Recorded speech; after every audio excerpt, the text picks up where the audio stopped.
Bueno, comencemos. Vamos con el intercambio telegráfico y la demanda laboral, ¿no? Bueno, básicamente, en realidad, cuando yo empecé a hablar sobre este tipo de temáticas y con respecto a lo que sería el intercambio telegráfico, siempre hice alusión a la importancia, ¿no? Básicamente de lo que sería el intercambio telegráfico y la trascendencia propia del intercambio para la futura demanda laboral o para un proceso judicial posterior.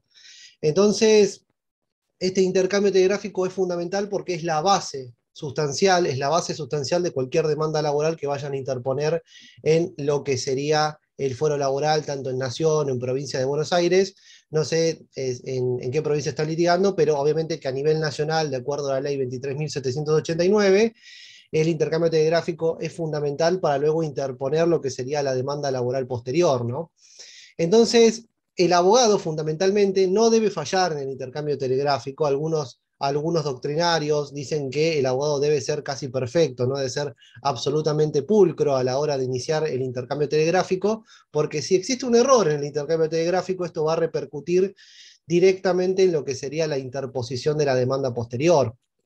¿Por qué? Porque no se puede volver hacia atrás. Acá no podemos hacer demasiadas rectificaciones. Nosotros no podemos volver hacia atrás cuando realizamos el intercambio telegráfico, porque una vez que interponemos el intercambio, cerramos el intercambio, interponemos la demanda laboral en el foro laboral, ya no vamos a poder volver el tiempo hacia atrás. Ya las bases están asentadas y en ese caso, por lo tanto, el abogado, el letrado, debe ser absolutamente perfecto a la hora de iniciar dicho intercambio de piezas postales entre trabajador y empleador.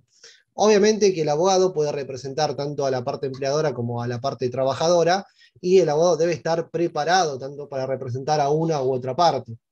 Entonces, el letrado como profesional del derecho, yo siempre digo que un profesional debe reducir lo que sería inmediatamente, debe reducir directamente lo que sería los errores, ¿no? O sea, los errores que se pueden llegar a cometer en dicho intercambio. Pero al ser tan importante este intercambio, porque se cruzan las correspondientes intimaciones, tanto por la parte trabajadora como la parte empleadora, entonces en ese caso es fundamental que el abogado esté absolutamente preparado para evitar cualquier tipo de error. Entonces, se requiere algo fundamental antes de iniciar un intercambio telegráfico que sea impecable, ¿no? Sabemos muy bien que para la parte trabajadora tenemos los telegramas laborales de la ley 27.389 y para la parte empleadora lo que tendríamos son las cartas documento, es decir, que la parte empleadora obviamente se tiene que expresar o tiene que contestar esos telegramas o enviar determinadas comunicaciones mediante carta documento. Y el abogado, antes de iniciar cualquier intercambio telegráfico, debe realizar también una entrevista impecable, ¿no? Entonces, la entrevista con el cliente, esto es fundamental. Yo actualmente estoy trabajando en el Poder Judicial, antes litigaba, pero en el Poder Judicial ahora estoy viendo algunos errores también en lo que sería el intercambio telegráfico, porque obviamente cuando uno presenta la demanda también tiene que acompañar las diferentes piezas postales que utilizó, ¿no? Para intimar al empleador, por ejemplo, ante un despido indirecto. Nosotros bien sabemos que en el derecho laboral tenemos el despido directo, el despido indirecto. El despido directo es aquel que está instado por la parte empleadora, y en lo que sería el despido indirecto es aquel que está provocado o instado por el trabajador. Ahora vamos a hablar mucho de lo que sería despido directo, despido indirecto, así que eso lo vamos a ir desarrollando en esta charla. Entonces, como decía anteriormente, la entrevista con el cliente va a ser fundamental. Entonces, los principales datos que vamos a tener en cuenta, si quieren pueden desarrollar una planilla, como para tener una planilla antes de realizar la entrevista con el cliente, es una planilla de ciertos datos básicos que tienen que ver con el nombre y apellido del trabajador, el documento nacional de identidad, el CUIL, que esto es fundamental también en las demandas laborales. Después vamos a ver por qué es muy importante el CUIL en las demandas laborales, la fecha de ingreso, la jornada laboral, las horas extras, la remuneración. O sea, todos estos elementos ustedes los tienen que desarrollar, los tienen que ir desarrollando en lo que sería el intercambio telegráfico. Después vamos a ver qué elementos o qué información fundamental vamos a tener en cuenta a la hora de iniciar ese intercambio y a la hora de desarrollar la demanda posterior. Pero todos estos datos los van a tener que tener en cuenta a la hora de realizar la entrevista con el cliente, ¿no? O sea, hay datos fundamentales que tienen que ver con nombre, apellido, DNI, CUIL. Después la fecha de ingreso. La fecha de ingreso, esto es fundamental, la real fecha de ingreso.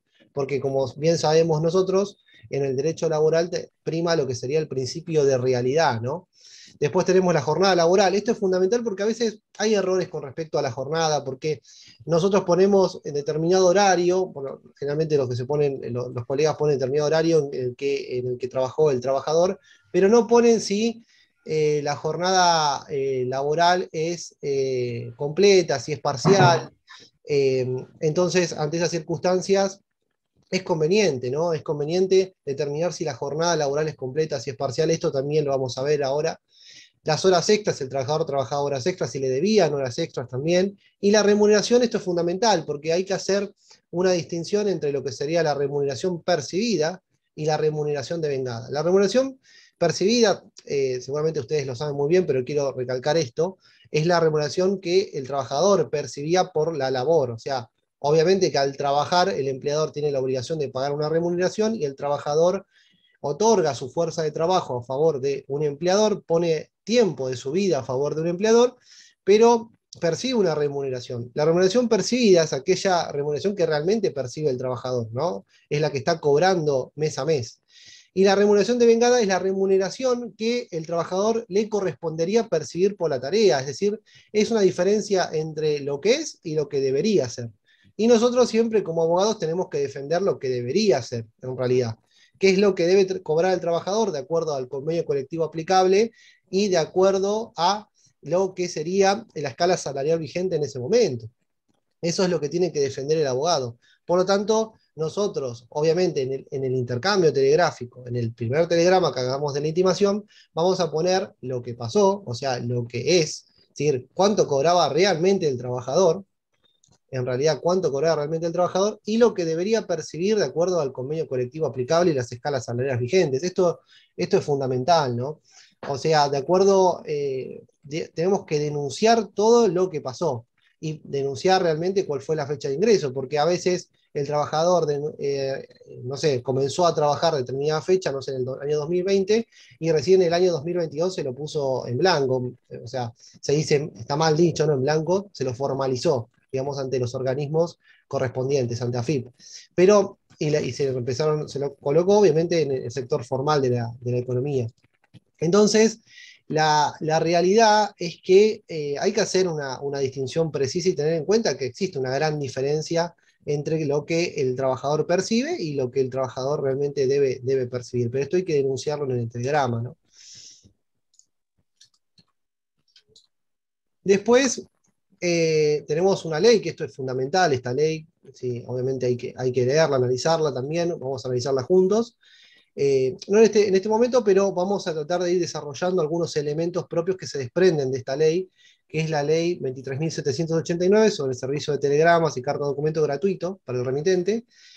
Y los telegramas y las cartas documentos son instrumentos de comunicación fehaciente. A veces se habla mucho de esto, de la comunicación fehaciente, de en realidad cuál es el medio de comunicación fehaciente entre trabajador y empleador, tiene que ver obviamente con los telegramas y las cartas documentos.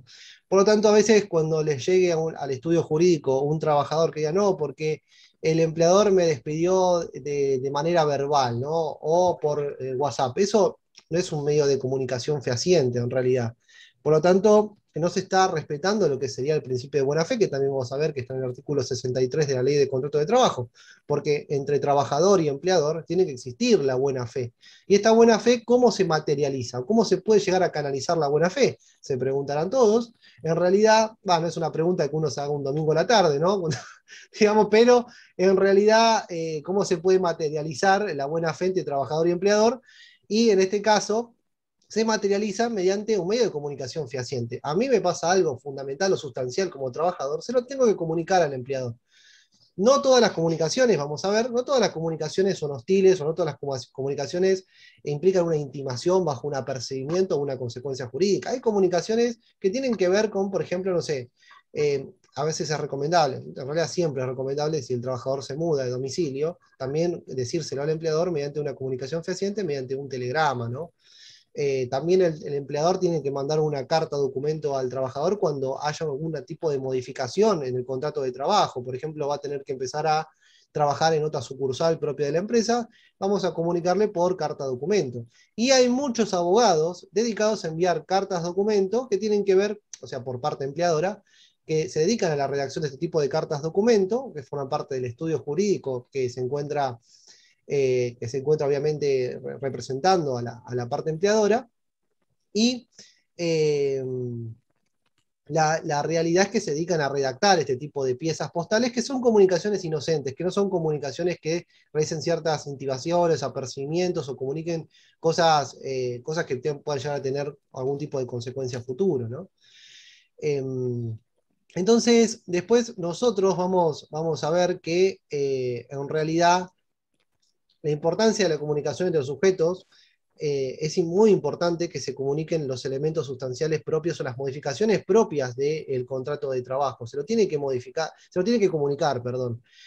Y son comunicaciones trascendentales, por eso mismo, por eso les decía que en realidad hay que tener en cuenta que no hay que perderle el miedo a estas piezas postales, porque hay una autocomposición del conflicto, todavía no llegamos, puede haber una escalada de conflicto, sí, pero a veces las comunicaciones no tienen que ver con un conflicto que se esté desarrollando en el seno del el trabajo, en realidad. Hay ciertas comunicaciones trascendentales que hacen o ciertas modificaciones de los elementos propios del contrato de trabajo que deben ser comunicados, ¿no?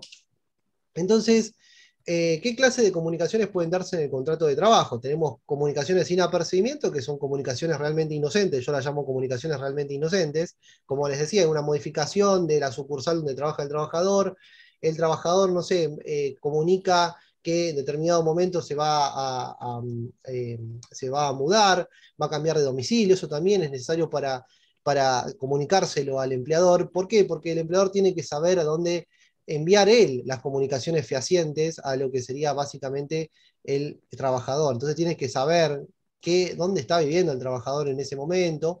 En realidad eso también es fundamental.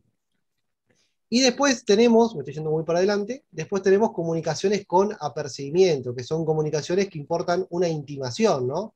En este caso no son inocentes. Por ejemplo, intimo en el plazo de 48 horas que aclare mi situación laboral, dado que en determinado momento, en fecha tal, no me dejaron ingresar a la empresa. Bueno, son intimaciones que ahí le metes todos los rubros que se le reclaman, los créditos que todavía no se le han pagado al trabajador, salarios caídos, por ejemplo, no se me han abonado horas extras, estoy trabajando parcialmente de manera informal, ahí va la ley 24013, que también vamos a ver en esta charla. Y estas comunicaciones no son inocentes porque importan una consecuencia jurídica. Es decir, que si vos no cumplís algo, cuando yo te intimo por ese plazo de 48 horas, yo me voy a considerar gravemente injuriado en los términos del artículo 242 de la Ley de Contrato de Trabajo y despedido por exclusiva culpa. Esa sería básicamente la consecuencia jurídica, porque yo, en realidad, si mando una intimación, tiene que haber una consecuencia jurídica. Algunos abogados dicen, bueno, tratemos de no llegar a tanto, porque en realidad acá lo importante es la preservación del contrato de trabajo. Y es verdad, lo importante, ustedes cuando van o llega a su estudio jurídico un trabajador, obviamente que el trabajador no va a venir muy contento, ¿no? O sea, va a venir con algún problema, no es que está todo, no es color de rosa con el empleador, porque el conflicto, como bien sabemos, tiene una escalada, va escalando el conflicto. Y a medida que va escalando el conflicto, al principio, en lo que sería el ámbito laboral, seguramente va a ser una especie de amenazas, ¿no?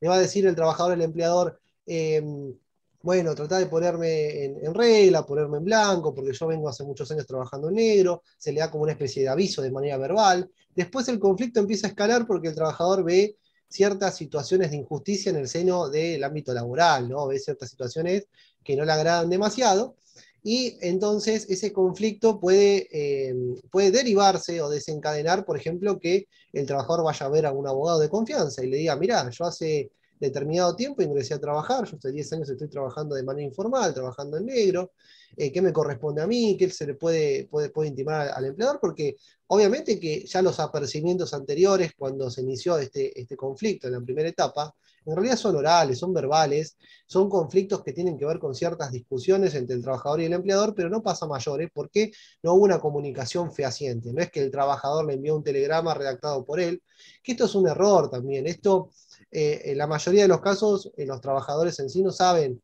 cuáles son sus derechos, qué le corresponde cobrar. hay mucha gente que dice, no, pero si estás trabajando en negro no te corresponde nada. Entonces va ese circuito constante de rumores que va desarrollando, que se van desarrollando, ese rumor que se van comunicando entre trabajador y trabajador o personas del sindicato, que a veces desconocen los derechos que les corresponden al trabajador. Esto puede ir en detrimento también del ejercicio profesional del abogado laboralista, ¿no? Porque puede generar ciertos perjuicios. Y también puede generar ciertos perjuicios, y esto es, muchas veces lo veo en mi trabajo, que, por ejemplo, haya una mala entrevista, que no se le pregunten ciertas cosas al trabajador, que aparezcan determinados recibos de haberes que en la primera entrevista no se los otorgaron, esa documentación no se le otorgó al profesional del derecho. Y el abogado, ¿qué es lo que hace? A veces, lo veo muchas veces, que el abogado introduce un nuevo hecho en el proceso judicial, diciendo, no, pero esto yo no lo sabía en ese momento, entonces lo introdujo con un nuevo hecho. En realidad no es un hecho que acaeció después de interponerse la demanda, sino que es algo que le comentó el trabajador en su momento al abogado, en ese momento ya cuando fue iniciado la demanda. Entonces hay que tener mucho cuidado con esto, porque en realidad la relación entre el profesional del derecho y el trabajador es una relación de confianza. Por eso hay que tener muchísimo cuidado con respecto a las preguntas y a una impecable entrevista, porque esa impecable entrevista hace a un impecable desarrollo de lo que sería básicamente el, un impecable desarrollo de lo que sería eh, la entrevista y después un impecable desarrollo de lo que sería el intercambio telegráfico. Entonces, estas comunicaciones, repasando, son comunicaciones sin apercibimiento, que son comunicaciones inocentes que comunican bajo un medio de fehaciente de comunicación como telegrama o carta documento, y son inocentes porque no tienen una consecuencia jurídica, sino que tienen como único objetivo entre lo que sería básicamente un emisor y un receptor comunicar determinados elementos fundamentales o determinadas modificaciones propias del contrato de trabajo. Ahora, después tenemos comunicaciones que no son inocentes, que importan una intimación con una consecuencia jurídica que es un apercibimiento, ¿no? Entonces, uno de los ejes centrales del intercambio telegráfico, como vamos a ver ahora, es lo que sería la injuria laboral del artículo 242 de la Ley de Contrato de Trabajo. ¿Por qué es una injuria fundamental? La injuria es un elemento fundamental de las intimaciones, en realidad porque eh, justifica, o de alguna forma es un elemento fundamental, es para justificar la ruptura de la relación de trabajo. Entonces, si un trabajador, por ejemplo, sufre determinada injuria laboral, por ejemplo, trabaja en negro o trabaja parcialmente de manera informal, o tiene una falsa fecha de ingreso, trabajó mucho tiempo en negro, después lo pusieron, lo formalizaron esa relación de trabajo ante los organismos correspondientes, pero eso es una injuria en realidad, es una injuria típica, ¿no? El trabajo informal es una injuria típica. Es, en realidad, si vamos a un concepto determinado de lo que sería una injuria laboral, es un hecho realmente grave, agraviante, que impide que el vínculo de trabajo, o sea, el vínculo laboral, continúe con normalidad. Es algo que ha dañado esa relación de trabajo y como bien sabemos todos, es que todas las relaciones humanas tienen ciertos matices. Entonces, hay matices y se pueden desgastar. O sea, se pueden desgastar, por ejemplo, cuando hay un vínculo de confianza entre trabajador y empleador y el empleador no cumple con sus obligaciones. Pagar la remuneración es una de las principales injurias del no pago de la remuneración. No te pago la remuneración por determinados meses.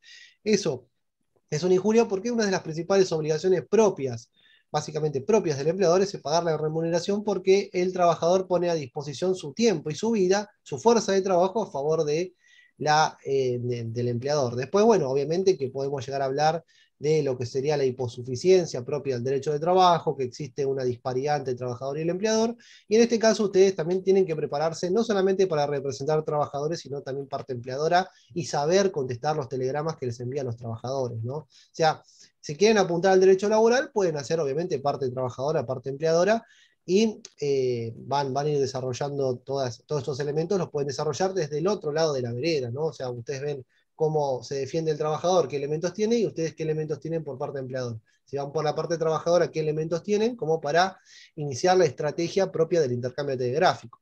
Entonces, en primer lugar, tenemos que tener, si vamos por la parte trabajadora, tenemos que tener en cuenta la injuria, ¿no? Que es una injuria que impide la prosecución del desarrollo del contrato de trabajo con normalidad.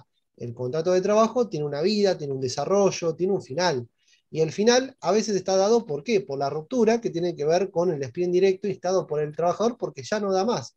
porque se han cumplido tantas injurias, se han desarrollado tantas injurias en esa relación de trabajo, que esa relación de trabajo ya no va más. Es un hecho realmente grave, ¿no? Eh, y ahora, ¿por qué es importante la injuria laboral en el intercambio telegráfico? Porque de esta manera, como dije anteriormente, se justifica la ruptura del vínculo entre el trabajador y el empleador. Entonces, mediante esto todo bajo los términos del artículo 242 de la Ley de Contrato de Trabajo. Mediante un telegrama, el trabajador denuncia una injuria, y si esa injuria no se soluciona, porque en realidad con el intercambio, cuando uno intima al empleador mediante un telegrama, lo que está haciendo es poner en mora al empleador para que haga determinada acción. Si no la cumple, si no me formalizás mi contrato de trabajo, entonces la consecuencia va a ser que yo me dé por despedido, y obviamente que te voy a exigir todos los rubros pertenecientes a la ley de contrato de trabajo, y también de la 24013, de la 25323, que ahora vamos a ver. Y en realidad ahí el trabajador, si no se cumple, si no accede, que en la mayoría de los casos obviamente que el empleador no va a acceder, pero tal vez accede en el SECLO, tal vez accede en Provincia de Buenos Aires en la audiencia del artículo 25, es decir, que tiene que ver con una conciliación, que importa una transacción, o sea, una justa composición de derechos e intereses. Siempre está abierta la posibilidad de que el empleador o el empleador con su trabajador pueda llegar a una especie de acuerdo en lo que sería la autocomposición. La autocomposición siempre va a estar latente en lo que sería el intercambio telegráfico, porque el abogado va a estar en contacto, el abogado de la parte trabajadora va a estar en contacto con el abogado de la parte empleadora para ver si se puede llegar a un tipo de acuerdo que sea satisfactorio, ¿no? Un acuerdo, si el trabajador está de acuerdo, bueno, se va a cerrar un acuerdo, si no está de acuerdo, se proseguirá con el juicio, teniendo en cuenta los tiempos que manejamos en la justicia y la depreciación monetaria y la inflación monetaria. En muchas ocasiones a veces se puede llegar, se tendría, no sé si se tendría, pero tampoco se puede llegar a obligar al trabajador a cerrar un acuerdo que no sea satisfactorio, ¿no? Esa es la realidad. El trabajador está habilitado para romper el vínculo mediante el despido indirecto. Sí, obviamente está absolutamente habilitado siempre y cuando exista una injuria de gravedad tal que impida la prosecución del contrato de trabajo, ¿no?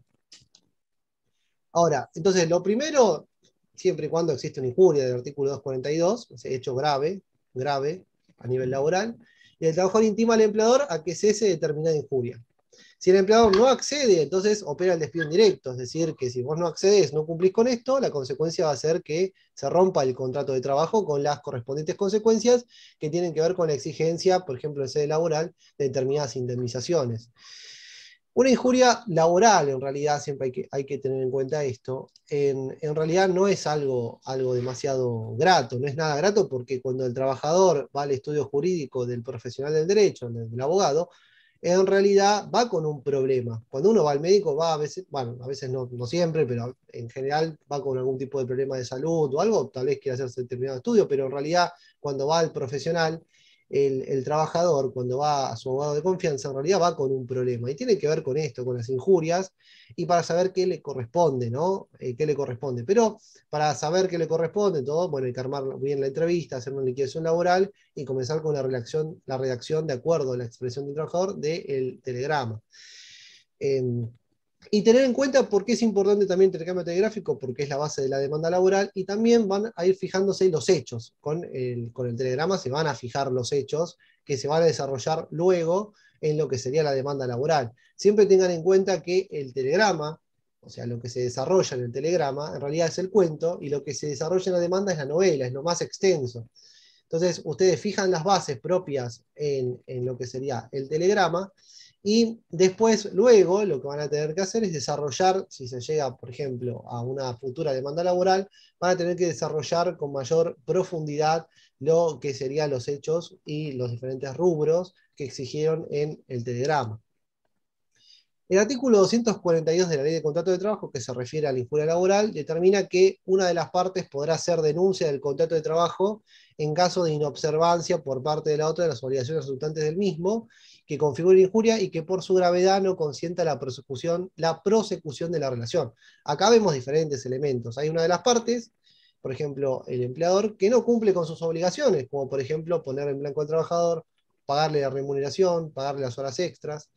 Ahí puede haber diferencias salariales, porque el trabajador tal vez esté cobrando por debajo de la categoría que le corresponde, de acuerdo a las tareas desarrolladas. Y acá no habla de un concepto de injuria, no dice que es un hecho agraviante que impide la prosecución de la relación de trabajo. ¿Por qué? Porque la ley no establece un concepto de injuria. Y esto tiene que ver con la inteligencia propia del legislador, es decir, que el legislador cuando establece la norma, en realidad establece esta norma abierta, esta norma que puede ser susceptible de diferentes interpretaciones. ¿Pero para qué lo hace? Para que haya una puerta abierta a diferentes elementos fácticos o diferentes situaciones o una casuística determinada, porque pueden darse demasiados hechos que configuren una injuria laboral que justifique, que sea de tal gravedad que justifique la ruptura del contrato de trabajo. Y la norma también acá establece que la valoración debe ser hecha prudencialmente por los jueces, teniendo en consideración el carácter de las relaciones que resultan de un contrato de trabajo, según lo dispuesto en la presente ley, y las modalidades y circunstancias personales en cada caso. Si analizamos esto, en realidad acá dice que el juez va a tener que valorar en cada caso en concreto, en cada caso individualmente en concreto presentado en sede judicial, presentado en el foro laboral, deberá analizar si estamos o no en presencia de una injuria laboral. Pero como ya ha pasado demasiada agua debajo del puente, ya hay demasiada doctrina y jurisprudencia en relación a lo que es una injuria, ya todos los profesionales saben más o menos cómo encarar las cuestiones o cuándo estamos en presencia de una injuria.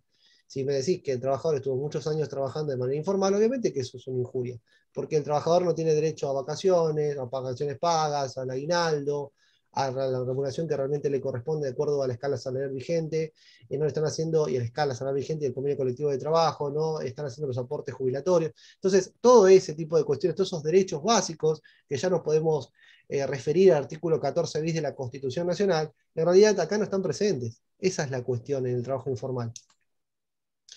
¿Existe algún concepto de injuria laboral? En realidad la ley 20.744, que es la ley de contrato de trabajo, que es la ley que vamos a mencionar siempre acá, porque es la base fundamental de todo esto, no es la única, obviamente, porque tenemos el artículo 14 bis de la Constitución Nacional, los convenios de la OIT, también tenemos obviamente la ley 24013, la ley 25323, y en realidad no hay un concepto, o sea, no hay un concepto propio de lo que sería una injuria laboral. Como vimos en el artículo 242 de la ley de contrato de trabajo, en realidad no existe una conceptualización específica en la ley, en contrato de trabajo, sobre injuria laboral. Entonces, cuando nosotros hablamos de injuria laboral, en realidad tenemos que referirnos a la jurisprudencia y la doctrina, ¿no? Esa jurisprudencia y doctrina nos van a indicar cuando estamos en presencia de una injuria laboral y cuando no estamos en presencia de una injuria. Y después también el juez va a determinar directamente, va a determinar si estamos o no en presencia de ese elemento que justifica la ruptura del contrato de trabajo, todo desde el lado del trabajador en este caso. Entonces, cuando uno inicia la intimación con el telegrama laboral, en realidad está poniendo en mora al incumplidor de las obligaciones contractuales que estaban en su cabeza, ¿no?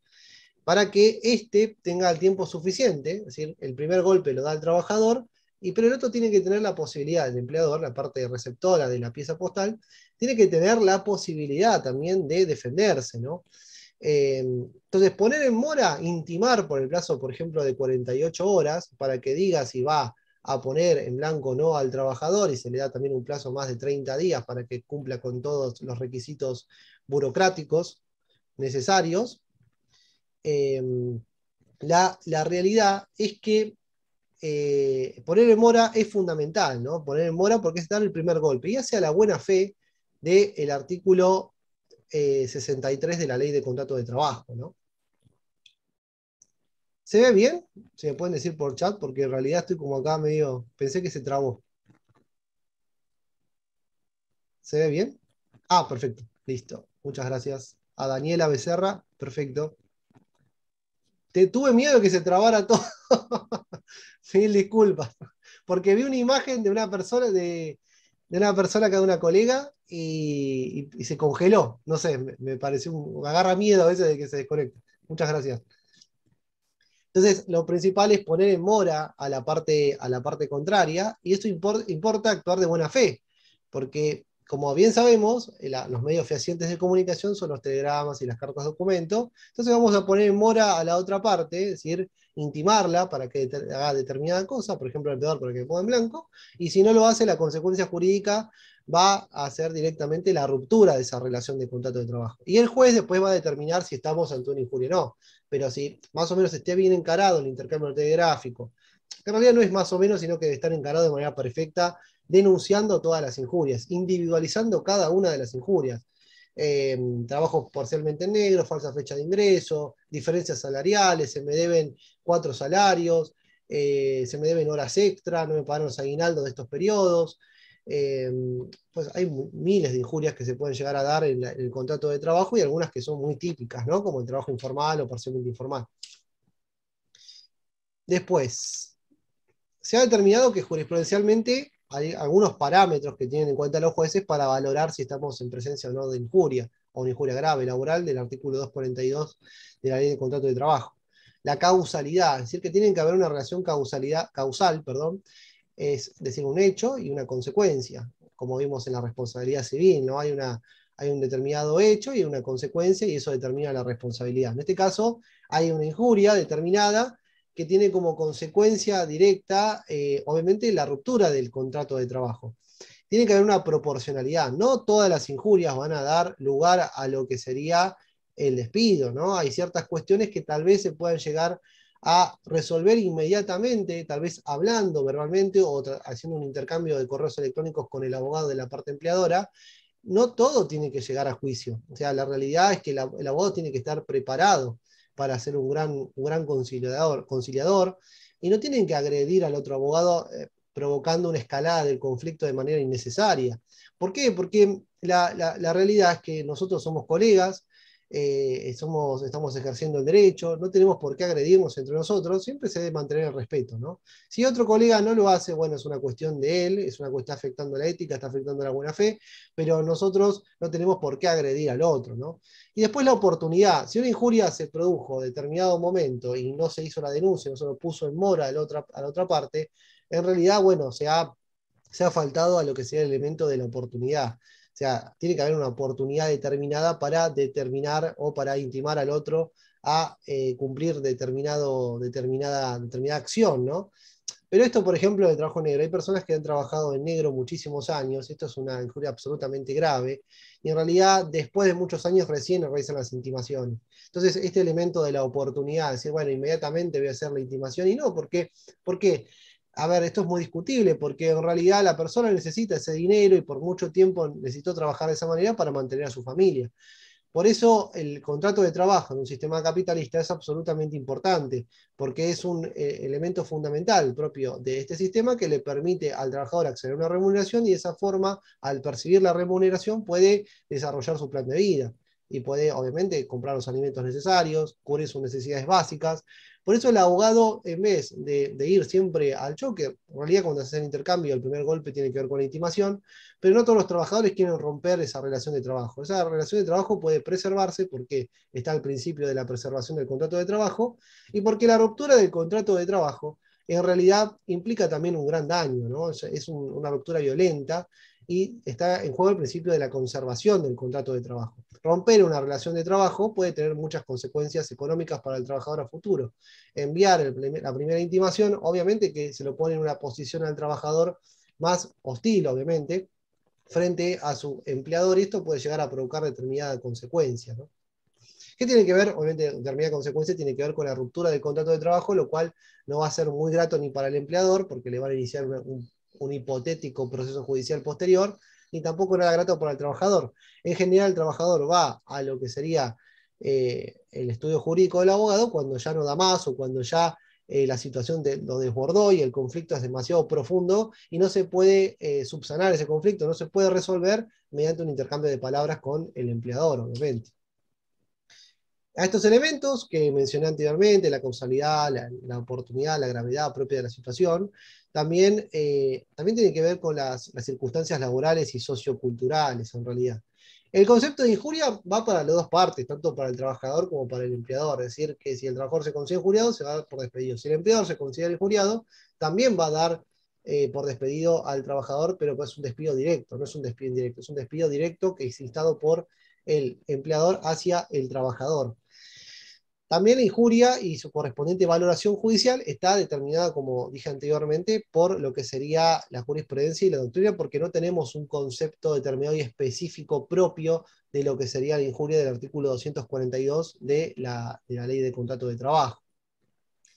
Entonces, también hay que tener en cuenta ciertas circunstancias laborales y socioculturales. Si, por ejemplo, en una empresa ya se hizo costumbre llegar tarde, a un trabajador no le pueden cortar la cabeza porque llegó tarde al igual que sus compañeros. Eso tiene que ver con costumbres o elementos socioculturales o sociolaborales propios de la empresa. Son algunas costumbres, es decir, ciertos hechos que se van repitiendo en el tiempo, en el marco de un trabajo. Entonces, si en una empresa de alguna forma accede a este comportamiento de los trabajadores, de alguna forma se considera flexible, es decir, que el empleado se considera flexible con respecto a los horarios y no aplica ningún tipo de sanción, ¿por qué a su cliente le aplican una sanción determinada? Y encima lo despiden por las llegadas tardes. Si en realidad los otros trabajadores también les permiten llegar tarde. En ese caso, también el juez tiene que valorar si estamos en presencia de un despido directo, causado o incausado. Es incausado cuando no tiene una causa determinada que el empleador pueda aprobar en sede laboral, porque por ejemplo viene una carta de documento, un trabajador va a su estudio con una carta de documento diciendo, mira, me despidieron por esto, pero vos hiciste esto, dice una sanción. Yo no hice eso, en realidad en la empresa estaba de alguna forma permitido, de alguna forma eran bastante flexibles con los horarios, y a mí solamente me han sancionado y me despidieron. Esto puede encubrir lo que sería un despido incausado, es un falso despido causado por una circunstancia que en realidad no justifica la ruptura del vínculo laboral por ciertas circunstancias que tienen que ver con lo consuetudinario, con las costumbres propias de la empresa, que era tolerante a que los trabajadores llegaran tarde y que era tolerante en relación a la flexibilización de la jornada laboral. Entonces, ¿por qué a ese trabajador en específico lo estás echando? En realidad ahí hay que impugnar la carta de documento que despide supuestamente, entre comillas, con una causa determinada, impugnarla diciendo que, bueno, esto es injuriante, esto no es verdad, no es cierto, es falsa, maliciosa, ese carta documento número tal, CD tal, número tal, es malicioso y por lo tanto, en realidad, se procede a su correspondiente impugnación. En realidad, después, bueno, la jurisprudencia y la doctrina tomaron diversos parámetros que tienen que ver con esto, con la costumbre, con la relación de causalidad, la proporcionalidad, la gravedad propia de la injuria. La estructura de un telegrama. Esto es básico, ¿no? Obviamente, todas las personas que necesiten el PowerPoint me lo piden a mí, me pueden mandar un mail, me pueden mandar un mensaje de WhatsApp si no tienen mi número, no hay ningún tipo de problema. Después charlamos alguna cuestión en concreto, si necesitan ayuda o material sobre algo. Yo acá en el chat voy a dejar mi número de teléfono, porque si me quieren mandar por WhatsApp, no hay problema, si quieren solicitar material, ahí les dejé mi número de WhatsApp. Para modelos o material, porque yo he escrito una guía sobre esto en relación al intercambio telegráfico, el despido. Después voy a sacar una segunda parte con otros colegas en relación al procedimiento laboral, porque a mí me encanta el procedimiento laboral.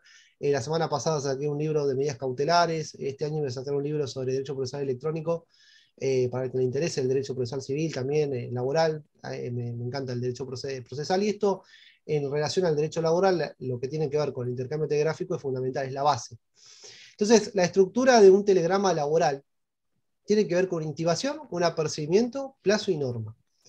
Uno intima al empleador a que haga determinada cosa, ¿no? O sea, intima al empleador al plazo de 48 horas para que manifieste si va a formalizar la relación de contrato de trabajo, va a formalizar ese contrato de trabajo. Y se pueden intimar muchos elementos, no solamente el trabajo informal, se puede intimar bueno, generalmente es el plazo de 48 horas laborales, ¿no? En realidad se puede en plazo de 2 días, generalmente se dice plazo de 2 días, días laborales.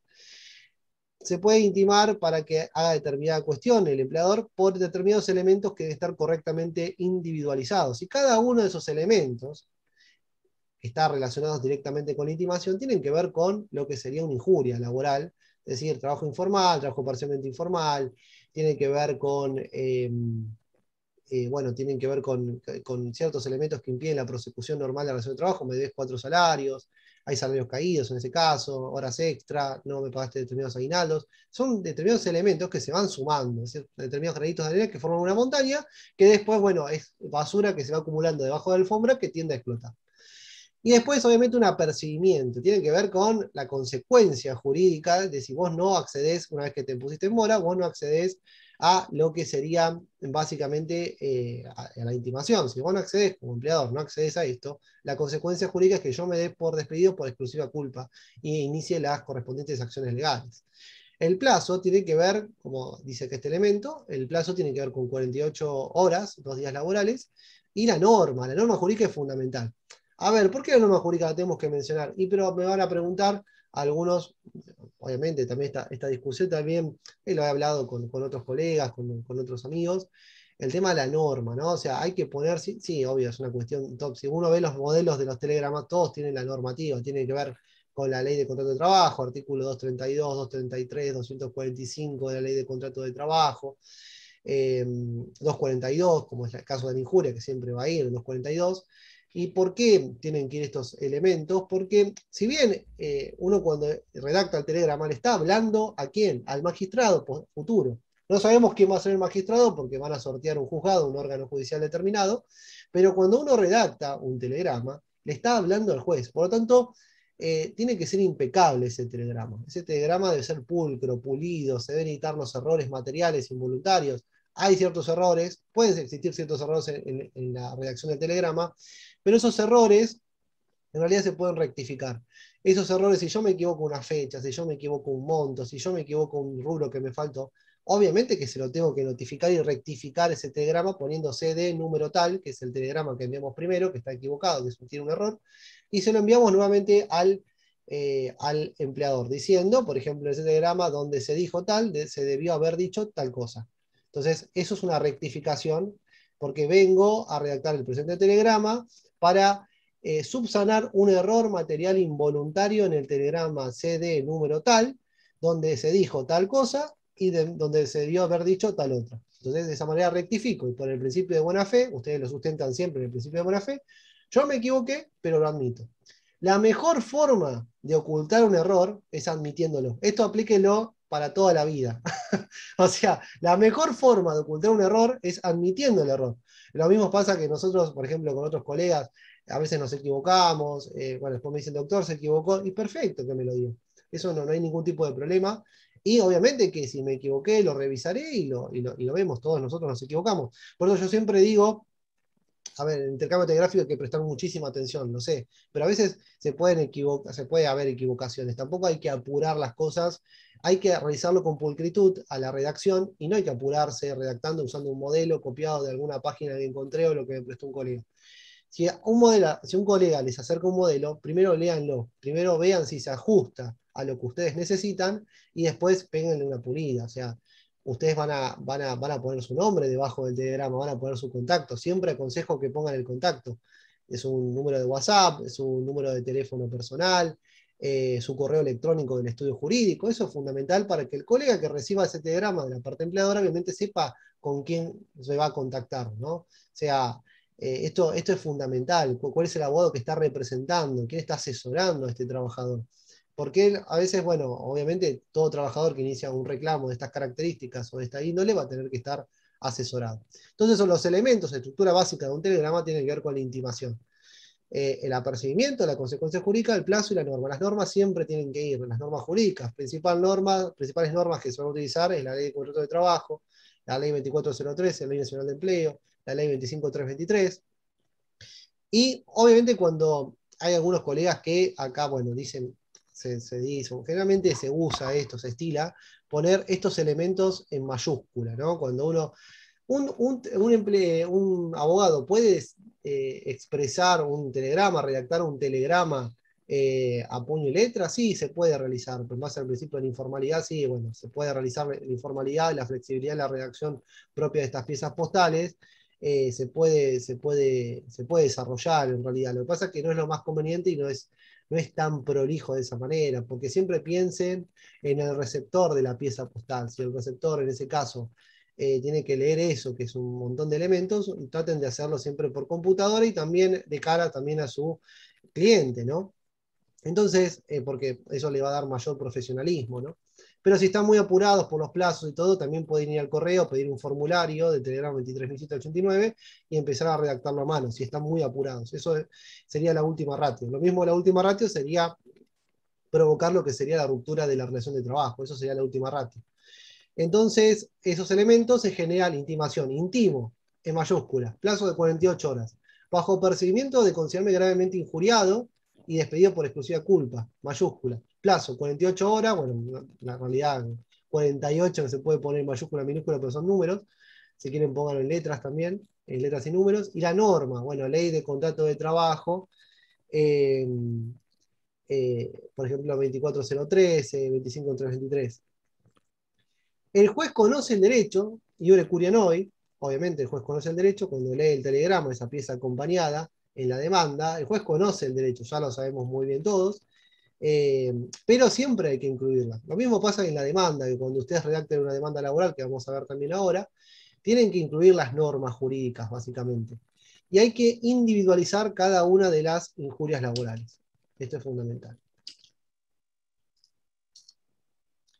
La invariabilidad de la causa. A veces en esto muchas veces no se hace mucha hincapié en la invariabilidad de la causa, y las causas que se expresan en el intercambio telegráfico no pueden variar. Si yo, por ejemplo, pido, o intimo por el plazo de 48 horas para que se manifieste respecto a la informalidad de mi trabajo, en realidad después no puedo en el segundo telegrama decir, no, no era trabajo totalmente negro, era parcialmente negro. Ahí estoy modificando el rubro. No, en realidad también exijo en el segundo telegrama diferencias salariales. Eso traten de evitarlo. Si bien se puede rectificar, uno puede variar la causa. Lo mismo que si yo, por ejemplo, en el primer telegrama no digo que hay diferencias salariales y después en la demanda meto que hay diferencias salariales. Eso en realidad sería lo que sería el abogado. Si el abogado de la demandada es bicho, en realidad va a decir que hay una extra petita, hay una más allá de la petición, porque en realidad ustedes en el telegrama, en el primer telegrama, no dijeron que había ni en el primero, ni en el segundo, ni rectificaron nada. En realidad, en esos casos, en realidad hay una invariabilidad de la causa. O sea, cuando yo tengo una postura determinada y expreso determinados elementos, en realidad yo no puedo variar la causa. Yo no puedo, si arranco, no puedo cambiar el caballo a mitad cuando estoy cruzando la mitad del río. Eso es una cuestión fundamental, no puedo cambiar de caballo. Entonces, si yo expreso determinados rubros, determinadas intimaciones, ¿no? O determinados elementos, en esos casos hay que expresarlos correctamente, pero no puedo cambiarlos en la demanda, por ejemplo. No los puedo cambiar. Si inicio con algo, empiezo a desarrollar ese intercambio telegráfico respecto a ciertos elementos, y después en la demanda cambio todo, hay una invariabilidad de la causa que afecta. ¿Qué afecta la invariabilidad de la causa? Afecta el principio de buena fe del artículo 63 de la Ley de Contrato de Trabajo y el derecho de defensa de la parte contraria, que sería en este caso el empleador si lo vemos desde la óptica del trabajador. Entonces yo estaría afectando esos dos elementos fundamentales, el derecho de defensa, que tiene rango constitucional, que está en el artículo 18 de la Constitución Nacional, y el principio de buena fe. Porque si vos me decís una cosa en el intercambio telegráfico y la demanda me decís otra, ahí la estamos pifiando. Ahí ya nosotros nos equivocamos en el intercambio telegráfico y es un elemento que hay que tener en cuenta siempre. Lo mismo pasa con, por ejemplo, la jornada. Cuando ustedes expresan, porque tienen que expresar cierta información relevante en el intercambio telegráfico, la remuneración que percibe el trabajador, la jornada laboral. Y la jornada laboral no es solamente son las horas que trabaja el trabajador, hay que establecer si la jornada es completa, si la jornada es parcial, si se realizaban horas extras, cuál fue la real fecha de ingreso del trabajador. Todos esos elementos tienen que estar en el telegrama y los tienen que denunciar, porque eso hace a la base fáctica, a los hechos fundamentales que ustedes van a tener que desarrollar en la demanda laboral posterior. No puedo variar la causa, pero puedo agregar alguna injuria en un segundo telegrama. Sí, en realidad sí, uno puede agregar una injuria más, pero tengan en cuenta, esto rectificando, por ejemplo, el primer telegrama. El primer telegrama es la base de todo, porque en realidad ahí tienen que fijar todos los elementos en los cuales uno se va a valer después en una futura demanda laboral, si es que se interpone una demanda laboral posterior. Pero la realidad es que la rectificación se puede llegar a dar, como dije anteriormente, decir, bueno, me faltó este elemento, por un error involuntario material, no se incluyó este elemento en el primer telegrama y lo notificás directamente, le envías ese telegrama a la parte empleadora. Eso sí, el tema es cuando, por ejemplo, hay un elemento, por ejemplo, diferencias salariales, que no lo incluiste en el intercambio telegráfico y no te diste cuenta, Y en ese caso después metés la demanda y decís, ah, no, pero hay diferencias salariales también y haces una liquidación en relación a eso. Hay que tener muy en cuenta eso, porque los jueces cuando no tienen muchos elementos probatorios de los cuales agarrarse, esto se ve todos los días, pero yo en realidad internamente también lo veo, cuando en realidad no hay muchos elementos probatorios de que agarrarse, van a empezar a revisar el intercambio telegráfico si está bien hecho, si está bien realizado. Y si, por ejemplo, el intercambio telegráfico nosotros no fuimos demasiado detallistas, ni fuimos al grano en ese sentido, no hicimos una redacción completa de diferentes rubros, van a ver si el intercambio telegráfico condice también con la demanda. Y si el empleador también se notificó fehacientemente de los telegramas y pudo ejercer su derecho de defensa del artículo 18 de la Constitución Nacional. Por ejemplo, si yo le mando a un domicilio cualquiera al empleador, obviamente que no se va a notificar, pero ahí estoy en falta yo como abogado de la parte trabajadora, porque estoy afectando el principio de buena fe del artículo 63. Enviar correctamente el telegrama es también fundamental. Saber dónde vive determinado socio de la empresa, saber dónde vive el empleador, eso se lo tiene que preguntar al trabajador, saber dónde se encuentra la empresa o la casa central o alguna de sus sucursales. Eso también es fundamental y que hace a una labor investigativa propia del abogado previo, un trabajo previo que realiza el abogado, antes de iniciar el intercambio telegráfico, de hacer cualquier cosa, obviamente, y obviamente que lo principal, el abogado tiene que firmar convenio en horario, eso es fundamental que hace el ejercicio profesional, ¿no? Porque uno no puede vivir del aire, ¿no? El abogado del profesional de derecho. Eh, el abandono de trabajo. En realidad, bueno, el abandono de trabajo es una injuria que, si analizamos del lado del empleador, es la única injuria tipificada, bueno, algunas de las, porque está el abandono de trabajo y la pérdida de confianza, que es un concepto indeterminado. Pero eso del lado del empleador, ¿no? El artículo 244, que obviamente que se pone al empleador determinada fuerza de trabajo para que el trabajador ejecute tareas a cambio de una remuneración. Eso es un contrato de trabajo típico, ¿no? El trabajador se ausenta de manera injustificada a su puesto de trabajo y se lo coloca en mora en el plazo de 48 horas para que justifique esas ausencias o directamente se presente a trabajar, ¿no? Esta es una injuria que está tipificada, porque yo anteriormente dije que no hay un concepto general de injuria, no hay un concepto específico, pero por ejemplo el abandono de trabajo está tipificado del lado del empleador, que es el artículo 244, que habilita al empleador a poner en mora al trabajador bajo percibimiento de considerarlo despedido. Abandona puesto de trabajo, quiere decir que, bueno, no quiere venir más a cumplir las tareas, en ese caso lo pongo en mora y si, bueno, no cumple o no se manifiesta, directamente procederemos a hacer la liquidación final y vamos para romper la relación de trabajo, ¿no? La pérdida de confianza, y esto es un concepto también indeterminado, también del lado del empleador, porque uno en realidad dice, ah, perdí la confianza en mi trabajador, pero obviamente, ¿por qué la perdiste? Porque pueden haber un montón de cuestiones. Lo que pasa es que a veces la pérdida de confianza, no sé si a veces, en muchos casos, se utiliza para justificar un despido que es injustificado. Es decir, que es un falso despido justificado. O sea, se está encubriendo una situación que en realidad no es así, porque tal vez el empleador quiere deshacerse de un trabajador para cubrir ese puesto con otro trabajador, porque no le convence mucho y sabe, perdí la confianza porque... Pero hay ciertos elementos fácticos y objetivos que va a tener que probar en sede judicial si se controvierte el despido.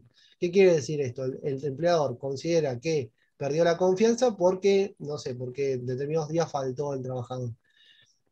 El trabajador contesta esa carta de documento porque está asesorado jurídicamente por un abogado, impugna esa pérdida de confianza y este despido se puede llegar a controvertir, convertirse en un despido injustificado del artículo 245 y después eso va a generar un bolonque posterior, porque después el empleador, cuando se controvierte, absolutamente se controvierte ese despido, va a tener que probar por qué se perdió esa confianza.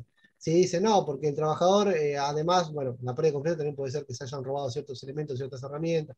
Bueno, puede haber un montón de circunstancias que pueden llegar a dar la pérdida de confianza, porque la injuria es un concepto bastante amplio, bastante indeterminado en ese sentido. ¿Voy bien ahí con la charla? ¿Se escucha bien? ¿Estoy yendo muy lento, muy rápido? ¿Cómo venimos? Si me pueden expresar ahí por chat.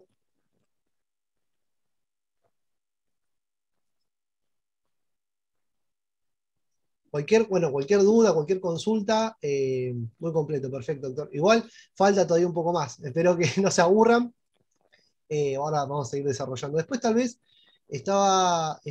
bueno, después estaba pensando, después puedo dar una charla de procedimiento, eso que es también que me interesa mucho, porque más que nada soy un procesalista en ese sentido. Em, Principios de intercambio telegráfico. Vamos a analizar los principios. Esto muchas veces no se da porque dicen, no, pues los principios son aburridos. Pero esto es fundamental porque si uno analiza los principios, no la va a pifiar después. O sea, si las respuestas para mí siempre están en estas cosas. O sea, en estos elementos, cuando le hacen una pregunta, ustedes piensan en el principio. O sea, a veces una vez me hicieron una pregunta en el examen y la pude resolver con el acceso a la justicia, que está bueno en el Pacto de San José de Costa Rica, artículo 8.1, 25.1.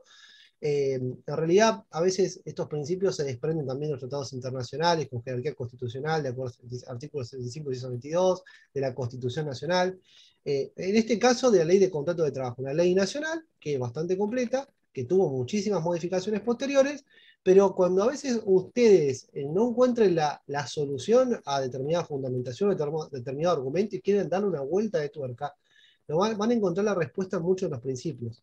Primero que nada, la preservación del contrato de trabajo. Ustedes tienen que ser abogados que no vayan. A ver, cada uno tiene su perfil, tiene su carácter, tiene su esencia. Esto es algo que recomiendo yo, no es la verdad absoluta, eso es una recomendación.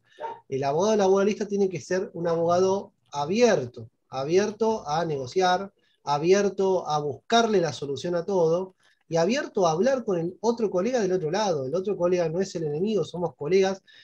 Hay colegas mejor que otros en el sentido de que son mejores personas, otros son muy desagradables, otros son absolutamente soberbios.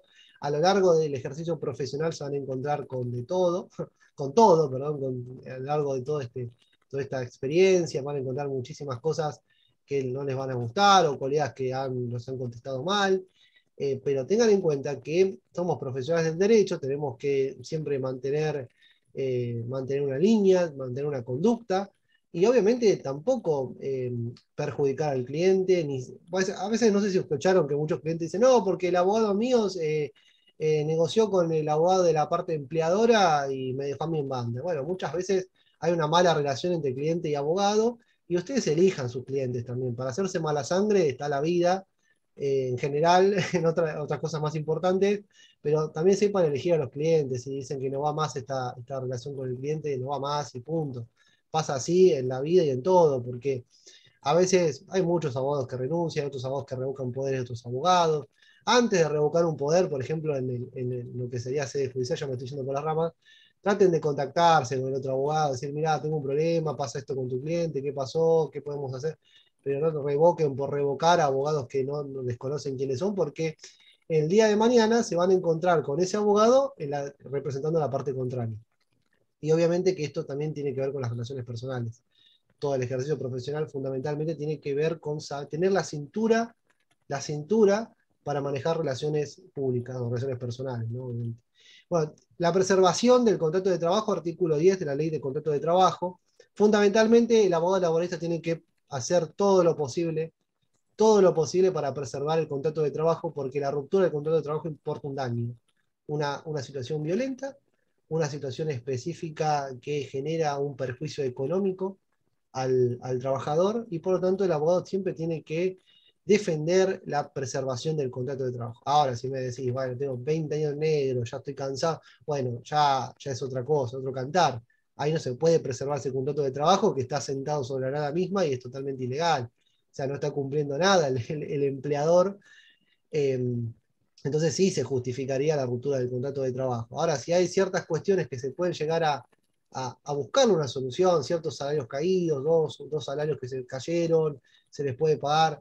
En pandemia pasaba muchísimo eso de los salarios caídos, pasó en el año 2020, siempre pasó porque de esa forma se instaba a lo que sería el despido, porque el empleador dejaba de pagar los salarios al trabajador para que el trabajador intimara e instara el despido indirecto, porque el empleador no podía despedir sin causa. Bueno, había toda una serie de estratagemas porque decían, no, el despido sin justa causa, pero el decreto estaba prohibido. Eso es otro cantar, ¿no? Después tenemos el silencio del empleador, el artículo 57 de la Ley de Contrato de Trabajo. El silencio del empleador se va a interpretar siempre a favor del trabajador. Es una presunción a favor del trabajador respecto a los dichos expresados en el telegrama, es decir, que se va a interpretar a favor del trabajador. El silencio del trabajador, por ejemplo, yo envío, no sé, un telegrama, el empleador no me contesta, y bueno, no ejerció su derecho de defensa. No actuó de buena fe el empleador. Esto también tiene que ser interpretado positivamente a favor del empleador.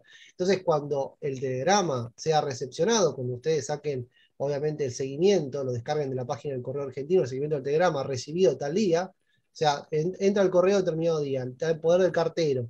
El cartero realiza un intento. Él recibe el telegrama, ustedes van a ver el seguimiento de la página del correo argentino, recibe el telegrama. Pasó un par de días y el empleador, o sea, ustedes sintieron por 48 horas, pero esperen un poco más. No se adelanten, porque a veces se provoca el cruzamiento de piezas postales. Por ejemplo, no sé, mandan determinado día un telegrama, llega al otro día, pasa 48 horas, ustedes ya mandan el segundo telegrama diciendo que se dan por despedidos. Esperen un poco más. Traten de no apurar, no se apuren, hay tiempo. Yo sé que el tiempo es plata, el tiempo es vida, pero en este caso traten de no apurarse, traten de pensar bien las estrategias, porque tal vez están elaborando la carta de documento, se demoraron más. No les digo que esperen 2 meses, o sea, pueden esperar una semana o 5 días, hasta tanto le llegue la carta de documento, por ejemplo, a su estudio jurídico o al domicilio del trabajador. Si ven que el trabajador está, por ejemplo, viviendo, no quiero ser discriminativo porque a veces el correo dice, no, zona peligrosa, a mí ese concepto no me gusta mucho, pero en realidad, si ven que el correo no llega, o sea, esa dependencia, delegación del correo no llega a determinados lugares, ustedes denuncian el domicilio de su estudio jurídico. O sea, si, por ejemplo, ante la respuesta de la carta, para la respuesta a la carta de documento, envíese para la respuesta, perdón, de este telegrama, puede enviarse carta de documento al domicilio tal que es de su estudio jurídico, y ahí ustedes reciben la carta de documento. Y obviamente se lo comunican a su cliente, y ahí proceden a redactar el segundo telegrama. Hay que esperar, no hacia adelante, porque si no se van a cruzar las piezas postales y eso va a generar una situación muy desprolija después. Después, bueno, tenemos el silencio del trabajador, que en realidad no es una presunción en contra del trabajador, en este caso, por la hiposuficiencia, por el desequilibrio existente entre trabajador y empleador, por el principio protectorio, obviamente, porque tal vez el silencio del trabajador, en ese caso no se interpreta positivamente a favor del empleador, sino que es algo neutro, que no se interpreta en contra del trabajador. Después el deber de diligencia. O sea, el deber de diligencia en realidad está enlazado con la buena fe, el deber de cooperación, o sea, que las partes deben cooperar entre sí, está enlazado con la buena fe. Es decir, que nosotros también tenemos que de buscar siempre la forma de notificar de la injuria, por ejemplo, la intimación, siempre buscar la forma de notificar al empleador. Ahora, si el empleador recibe la pieza postal y no hizo nada, no contestó nada, eso es problema del empleador, no está ejerciendo directamente lo que sería su derecho de defensa, del artículo 18 de la Constitución Nacional. También la buena fe que siempre se nombró mucho en esta charla. ¿Por qué? Porque nosotros siempre tenemos que utilizar medios fehacientes de comunicación, en este caso telegramas y cartas documento, el derecho de defensa, el empleador en realidad debe ejercer su derecho de defensa, tiene que tener la posibilidad de defenderse, y la mejor forma de defenderse del empleador es contestando e impugnando el telegrama enviado por el trabajador. Pero para que pueda procederse al derecho de defensa, primero que el primer telegrama, debe estar bien direccionado, el domicilio debe ser correcto, y a su vez tampoco podemos modificarlo tanto el telegrama. En realidad se estaría afectando el derecho de defensa si, por ejemplo, decimos una cosa en el primer telegrama, después en el segundo decimos otra, metemos por la ventana otros rubros más. El primer telegrama tiene que ser perfecto. Si hay un tipo de error material que se pueda llegar a, a rectificar, no hay problema. Nos pareció, por ejemplo, en un número, un problema, pero siempre se lo notifican por el principio de buena fe. Y para permitir que el otro se defienda, ¿no? Porque lo mismo pasa en un juicio laboral. Uno presenta la demanda, se le da traslado de la demanda y se contesta la demanda. Y después viene el abogado de la parte actual y dice, no, amplío la demanda. Eso no, nunca hagan eso. Por primero que se lo van a rechazar porque todo tiene que bilateralizarse en el juicio, ¿no? O sea, tiene que correrse traslado a la parte contraria para que la parte contraria se pueda llegar a defender. Eso es el principio de defensa. Tiene que ser todo bilateralizado. Y después la teoría de la recepción. Ya cuando el telegrama entró en la esfera propia de conocimiento del empleador, o sea, se fue entregado, se considera que fue notificado, aunque el empleador no lo lea, porque por ejemplo recibe la carta de documento por un empleado del correo argentino y no lo lee. Bueno, pero llegó a la esfera de conocimiento, ahí dice entregado. Si no lo leíste, flaco, problema tuyo, ¿no? Esa es la cuestión, no ejerciste tu derecho de defensa.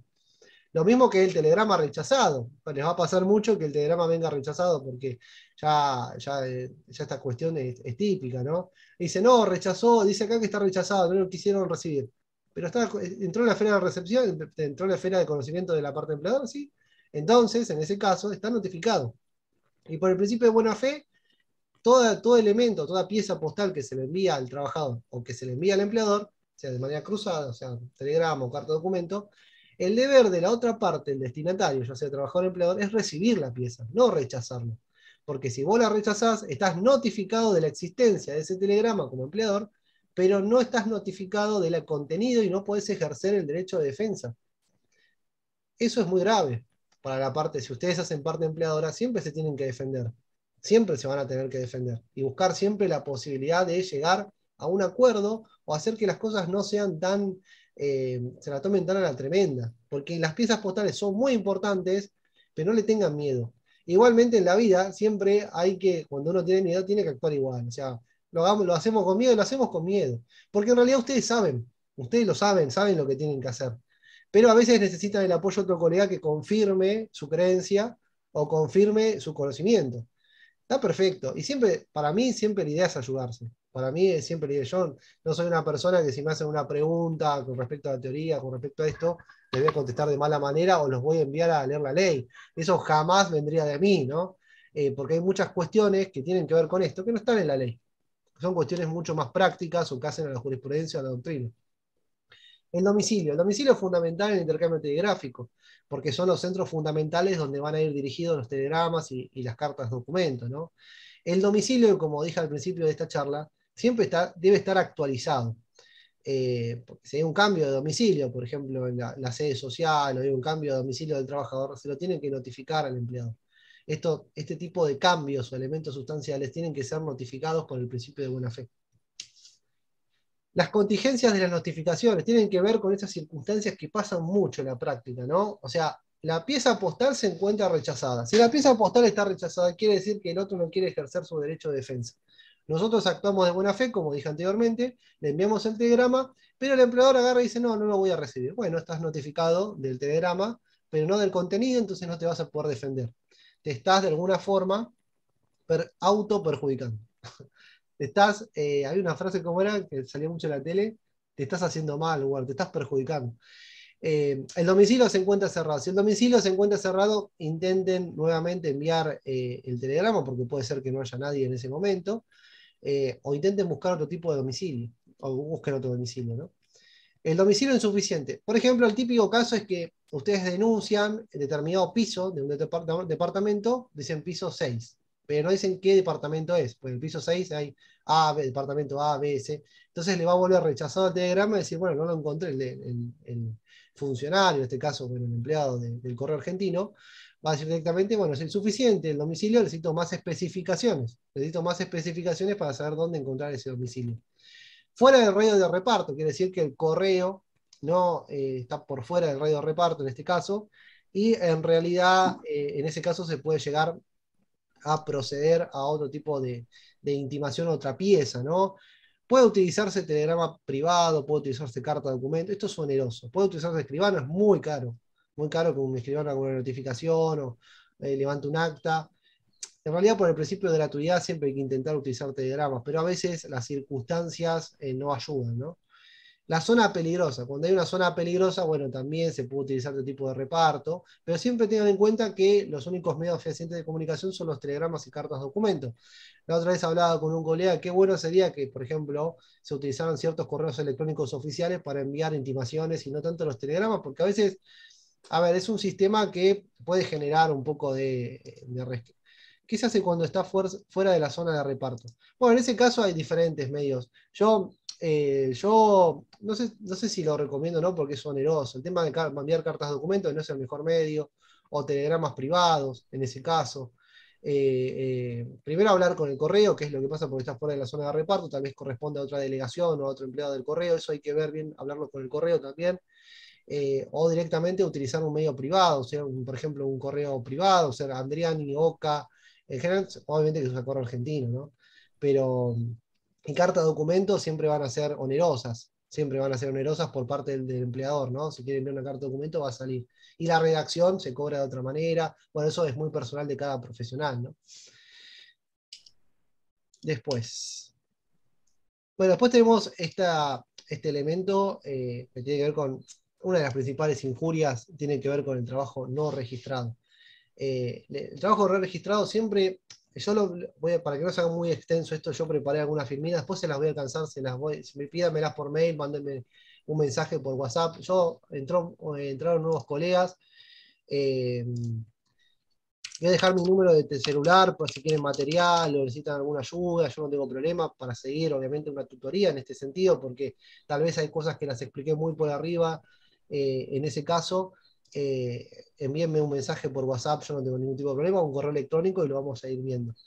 El trabajo no registrado es una de las principales injurias, ¿no? Y se apela siempre a la ley 24013, que es la Ley Nacional de Empleo, entre otras normativas, artículos 8, 9, 10, 15 de la ley de 24013 y el artículo 25323, artículos 1 y 2. Generalmente se utilizan esa normativa. En general, el trabajo no registrado, por ejemplo, trabajo totalmente en negro, parcialmente en negro, falsa fecha de ingreso, los artículos 8, 9 y 10 de la ley 2403, y el artículo 15, uy, se abrió un micrófono, justo.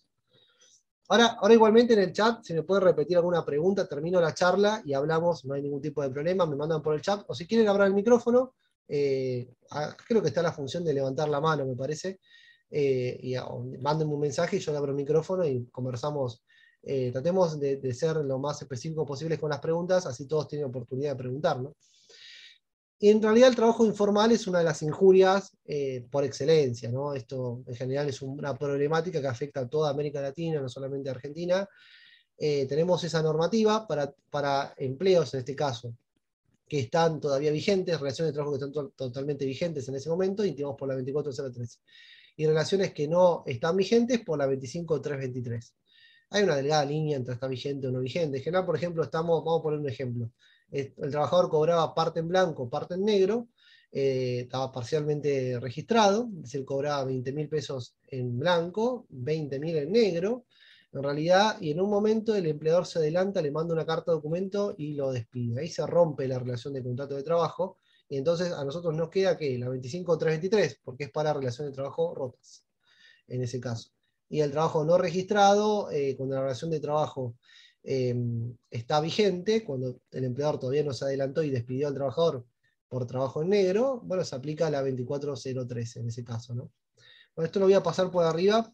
Si quieren un día hacemos toda una charla eh, sobre lo que es trabajo informal y liquidaciones laborales, porque esto es más que nada para otro tipo de charlas, porque si no nos vamos a ir con 3 horas adelante, tampoco quiero aburrirlos con esta cuestión. Lo que sí quiero aclarar, porque esto también es una charla que tiene que ver mucho con lo que sería, a ver, voy a salir por acá. Vamos con la demanda laboral ahora, que es lo más importante.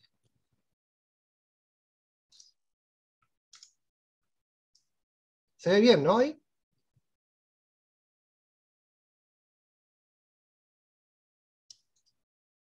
Sí, doctor, se ve bien. Perfecto.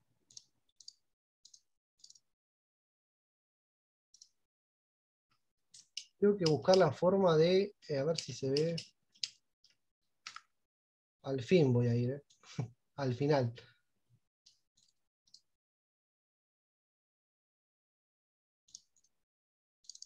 ¿Se ve ahí? Porque si no, directamente lo vemos de acá. ¿Se ve bien así? ¿O más o menos?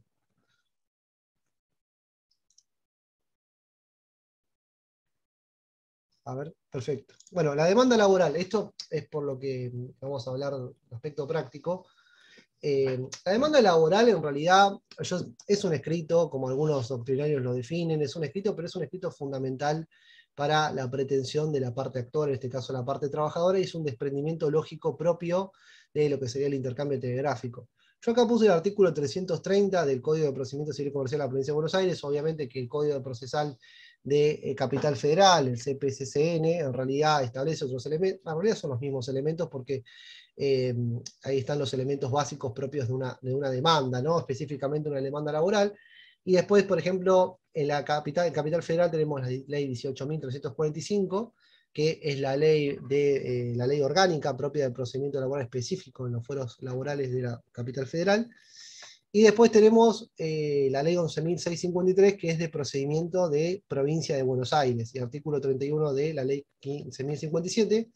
La 15.057 viene a ser como la nueva norma de procedimiento propia de los procedimientos laborales en lo que sería, en lo que sería básicamente provincia de Buenos Aires. ¿Se aplica esa ley actualmente? ¿Está vigente? Sí, está vigente, pero no se aplica. Se aplica la ley 11.653 y esto es una larga historia, una discusión ahí respecto a la reforma de esa ley. En realidad la ley de procedimiento va a ser siempre la 11.653 hasta tanto se aplique la ley 15.057. Entonces, la 15.057 se aplican 2 artículos nada más, es un bolonqui normativo, es una especie de engendro normativo que se quiso meter ahí. Lo que pasa, a ver, no es un engendro, sino que la disposición propia de la Suprema Corte hizo que de alguna forma la ley 15.057 se metiera por la ventana, pero pasa que hay que reestructurar todo lo que es el Poder Judicial y generar cámaras, porque como bien saben ustedes, en provincia de Buenos Aires no tenemos segunda instancia, faltan recursos todavía como para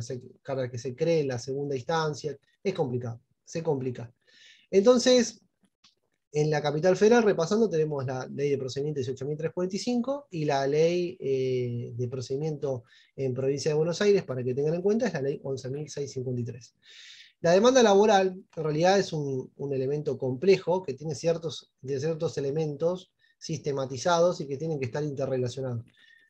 El intercambio telegráfico genera las bases necesarias para interponer una demanda futura posterior, y son elementos de los cuales nosotros nos vamos a valer para desarrollar, por ejemplo, los hechos y los rubros reclamados y la liquidación laboral que vamos a utilizar en lo que sería la demanda laboral, ¿no? Entonces, los datos necesarios en la demanda laboral van a ser el nombre y apellido del actor, obviamente el trabajador, el DNI, CUIL y CUIL del actor. El DNI siempre, el CUIL del actor siempre lo tienen que denunciar. ¿Por qué? Porque cuando se termina el juicio y se llega a un acuerdo, por ejemplo, si hay que hacer una transferencia bancaria para pagar determinada indemnización o determinada sentencia, siempre le van a pedir el CUIL. Eso siempre traten de denunciarlo en el primer momento que tengan, que es la demanda. El domicilio real van a tener que denunciar la demanda laboral. El oficio del actor, obviamente si está empleado o desempleado. El domicilio constituido físico y el electrónico. El electrónico obviamente es fundamental porque es el que va a llevar todas las notificaciones electrónicas que se utilizan en la actualidad. El tomo del folio del Colegio de Abogados. La personería, patrocinante y apoderado. Esto tengan en cuenta, es fundamental, porque si ustedes dicen, empiezan a redactar, no sé, bueno, por ejemplo, Sergio Lois, el doctor Sergio Lois, empiezan a encabezarse así, apoderado de la parte de actora, y si, por ejemplo, son abogados patrocinantes, en realidad van a poner primero el nombre del trabajador, que va a ser, no sé, fulanito de tal, por derecho propio, con el patrocinio letrado del doctor Sergio Lois, tomo folio, Colegio de Abogados, Esa es la forma de redactar lo que sería el encabezado propio de la demanda. Denunciando domicilio constituido físico. Sirven los domicilios constituidos físicos actualmente. Y en general los abogados lo constituyen los estrados del tribunal o del juzgado, porque en realidad no son tan comunes que se utilicen. Yo recomiendo siempre denunciar un domicilio constituido físico. Domicilio electrónico obviamente lo van a tener que denunciar. Salta a la vista que es el número de PIN del abogado, o arroba, por ejemplo, notificaciones.ssba.gov.ar acá en provincia de Buenos Aires, lo van a denunciar en la demanda. Si son patrocinantes y apoderados, la gran diferencia es que el patrocinante va de la mano del cliente y el apoderado tiene cierta libertad que no necesita la firma hológrafa de su cliente en ese caso. Puede ser, si es apoderado del abogado del trabajador, saben que impera el principio de gratuidad y entonces, por ejemplo, en provincia de Buenos Aires, tenemos lo que es la carta poder, que la tienen que firmar el trabajador antes de iniciar la demanda, la tienen que firmar de manera hológrafa ante el tribunal, ante cualquier tribunal de la provincia de Buenos Aires. Si por ejemplo quieren litigar en Morón, pues el trabajador vive, no sé, en Moreno, puede venir a Moreno a firmar lo que sería ante el tribunal de ese lugar, a firmar la carta poder. Después de la carta poder, ustedes la tienen que digitalizar, escanear y subir al sistema, en virtud del sistema de notificaciones y presentaciones electrónicas.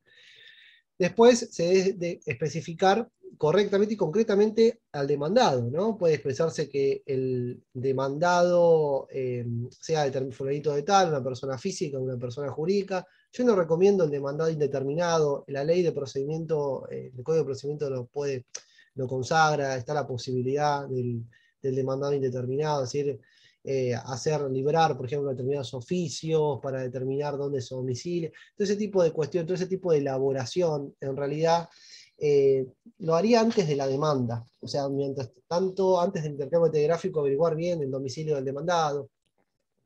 Evitar el tema de estas medidas preparatorias que a veces dicen no, por ejemplo, inician una demanda para realizar ciertas medidas preliminares o diligencias preliminares. Eso lo evitaría porque ahora tenemos muchos más medios como para determinar el domicilio del demandado, que por ejemplo no se lo puede ubicar.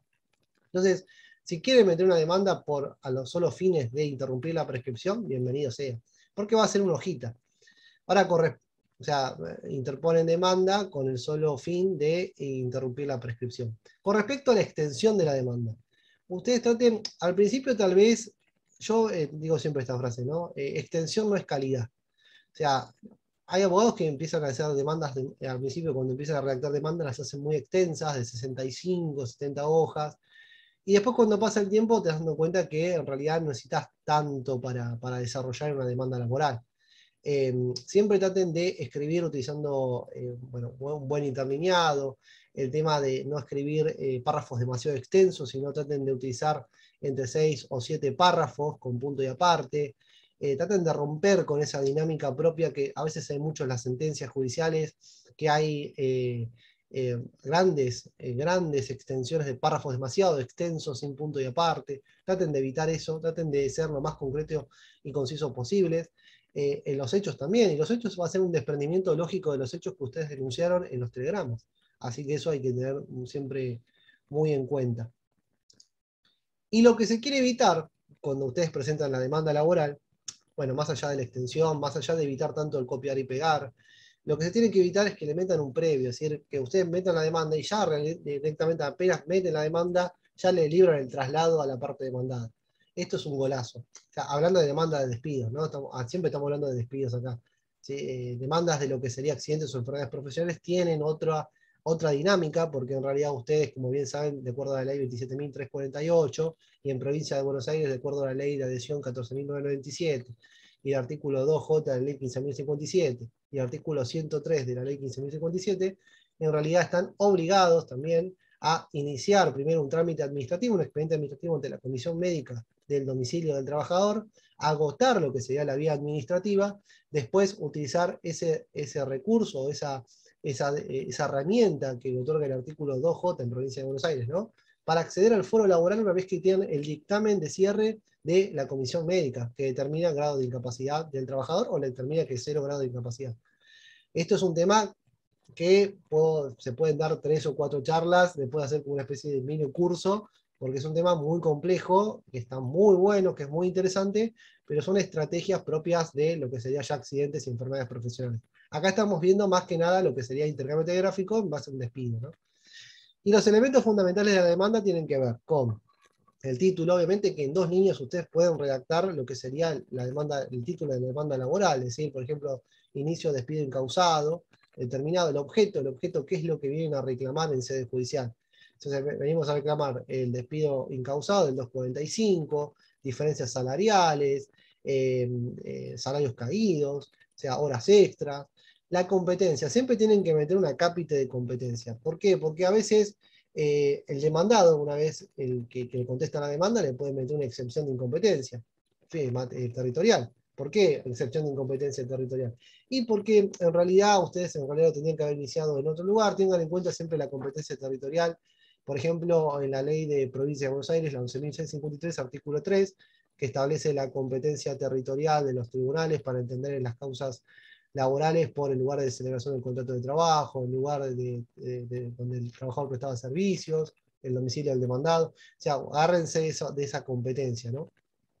Los hechos tienen que haber una claridad expositiva, tomar como base el intercambio telegráfico, esto es fundamental, porque como decía al principio de la charla, es que en realidad el intercambio telegráfico es una especie de cuento y lo que sería la demanda laboral es una extensión más de ese cuento y sería una novela. O sea, ustedes expresan o se basan en los hechos expresados en el intercambio telegráfico. Siempre tengan en cuenta que no van a tener mucho espacio para redactar lo que quieren redactar de manera completa, porque pueden utilizar un tamaño de texto tipo 8 Times New Roman para redactar un telegrama utilizando el modelo de telegrama vacío de formato Word. Y obviamente la demanda también lo que van a tener que hacer es denunciar el convenio colectivo aplicable a la actividad. Eso también tiene que estar denunciado propio en el intercambio telegráfico. ¿Qué convenio colectivo aplicable se utilizaría? La liquidación con los distintos rubros, antigüedad, despido causado por antigüedad, 245, 232, 233 de la ley de contrato de trabajo, artículos de la 2403, si es trabajo totalmente en negro, parcialmente en negro, falsa fecha de ingreso. Traten de utilizar, traten de aprender a hacer la liquidación a mano, utilizando hoja y papel, hoja y lápiz, traten de hacerla a mano, y después, si quieren, pueden utilizar algún sistema, un sistema de alguna página web o algo por el estilo, pero traten siempre de hacerlo a mano, porque a veces se puede llegar a generar confusiones y el sistema de las páginas web no le van a decir o no le va a hacer una discriminación exacta de todo lo que ustedes quieren expresar o volcar en esa liquidación. Traten siempre de hacerla a mano y después si quieren constatar con otro colega, preguntarle a otro colega o necesitan una mano, no hay problema, pero la realidad es que siempre si tienen una mano, pregunten a otro colega más experimentado o traten de constatarlo con algún sistema, pero no se acostumbren a usar siempre estas máquinas automáticas que aparecen en las páginas web, ¿no? El monto reclamado, cuál es el monto total de lo reclamado una vez realizado o sea, realizado la sumatoria de todos los rubros expresados en la liquidación, tiene que haber un monto. El ofrecimiento de prueba, generalmente siempre se chicanea el derecho laboral o el proceso laboral diciendo que con 2 testigos alcanza. Y a veces alcanza y a veces no. Si son testigos hábiles declarantes, sí, va a ser fundamental la expresión de esos testigos, pero la realidad es que a veces no forma la convicción suficiente en el juez o el juez no se convence lo suficiente para dictar determinada sentencia ante lo que sería la expresión o la declaración de los testigos. Entonces tengan en cuenta que sí tienen que ofrecer testigos, sí tienen que librar oficios. Generalmente los oficios que más se libran son los que, por ejemplo, al correo para constatar si las piezas postales número tal, tal, tal, tal, son verídicas. Generalmente se utiliza eso para constatar de que existió el intercambio telegráfico. El correo, ¿cuánto tiempo preserva las piezas postales? Acá hay una gran discusión si las preservan 3 años, 5 años. Yo, por lo que veo, siempre hay una extensión de tiempo bastante interesante por el correo para la preservación de las piezas postales, que generalmente son 5 años, ¿no? Traten, si quieren, a veces recuerdo, o sea, trato de recomendar es pedir prueba anticipada al correo, el libramiento del oficio del correo para constatar el intercambio telegráfico de esas piezas postales si son verídicas. Eso para mí es fundamental, prueba anticipada del correo, para evitar que se destruyan esas piezas postales. Como ustedes bien saben, el correo pasa un tiempo y las destruye. Entonces, para constatar si son ciertas, van a tener que enviar un oficio de manera anticipada, como prueba anticipada, al correo. La fundamentación jurídica tiene que ver, agárrense de las normas que ustedes utilizaron en lo que sería intercambio telegráfico. Las normas de la ley de contrato de trabajo, las normas de la ley 24013, la 25323. La jurisprudencia, si está en Capital Federal, utilicen jurisprudencia de lo que serían las cámaras nacionales del trabajo. Y si están en provincia de Buenos Aires, utilicen la jurisprudencia propia de acá, o sea, de los tribunales de acá, de la Suprema Corte de la provincia de Buenos Aires. Porque a veces muchos abogados copian y pegan y meten jurisprudencia de Capital Federal y la trasladan a lo que serían las demandas de lo que sería provincia de Buenos Aires. Esa es la cuestión. Y después, bueno, la reserva del caso federal es necesaria. Algunos abogados lo colocan, esto es si tienen la posibilidad de acceder a la Corte Suprema de Justicia de la Nación, interponer un recurso extraordinario federal, si hay una cuestión federal o una cuestión de determinada gravedad que afecte, digamos, a la Constitución Nacional, bueno, se puede introducir, siempre sostengan la reserva del caso federal por las dudas. Y finalmente, para cerrar lo que sería la demanda es la petición. O sea, la petición tiene que ver con que se dé traslado oportunamente a la demanda, se haga lugar a todos los elementos expresados a la demanda, se tengan por autorizadas determinadas personas y será justicia y cierran ahí. Generalmente la redacción de las demandas ahora se están flexibilizando, no son tan, ¿cómo se puede decir? Estas formalidades se están como borrando de alguna forma. Si quieren, depende mucho también del estilo de ustedes al redactar. Con respecto al tipo de letra, si ustedes, por ejemplo, están en provincia de Buenos Aires, en realidad el mismo sistema informático, ustedes tienen que copiar y pegar la demanda en el sistema informático, ¿no? O sea, en lo que sería el sistema de notificaciones y presentaciones electrónicas, copia toda la demanda y el mismo sistema le formatea la fuente. Y va a ser Arial 12 con interlineado 1,5. Entonces, en realidad ahí no tienen mucho margen de maniobra para elegir la fuente que a ustedes más les agrada. A esa demanda le tienen que adjuntar la demanda original en formato papel digitalizada con la firma del abogado del letrado apoderado. Y si es patrocinante, abogado patrocinante más la firma de su cliente, del trabajador. Y bueno, ahí y adjuntan toda la documental, o sea, los telegramas, los recibos de haberes, certificados médicos, adjuntan todo lo original. Después, bueno, obviamente viene el electrónico, que eso es para hablar largo y tendido. Ahora, como le decía, creo que la doctora Chervin escribió ahí en el chat también algunas cuestiones relacionadas con la clase que vamos a ver entre el día 21, 23 y 28 y 30 de marzo sobre derecho procesal electrónico. Y ahí vamos a abarcar todas las cuestiones que tengan que ver con presentaciones electrónicas, oficios electrónicos, prueba electrónica, procedimiento electrónico general, ya sea civil y laboral. Así que cualquier cosa, cualquier duda que tengan, me mandan un mensaje privado con respecto a ese curso, por WhatsApp o por correo electrónico.